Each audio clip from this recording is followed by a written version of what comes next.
Tuesday, July 22nd, 2025. Saint Mary Magdalene. Focus. They have taken away my Lord, and I do not know where they have laid him.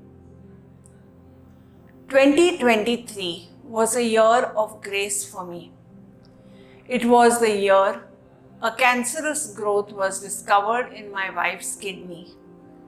My mother fell and sustained a hip fracture. My son battered his knee in an accident, and I had a tumor in my neck. All had to undergo surgery.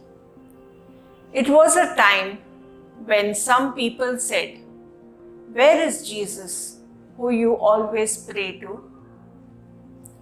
We don't pray, but we are fine. However, we do not need to go looking for the God whose love controls us, or lament like Mary Magdalene, "They have taken away my Lord." We are blessed to be born after Christ's resurrection. He is alive and we know it. That is why my toughest year was also a grace-filled one, because the cancer was detected in time and my wife's life glorifies God. My mother started walking again. My son was restored to health, and I was relieved of the pain in my neck. A prayerful life does not mean we will have no troubles. It only means that God will be right there when the storms strikes.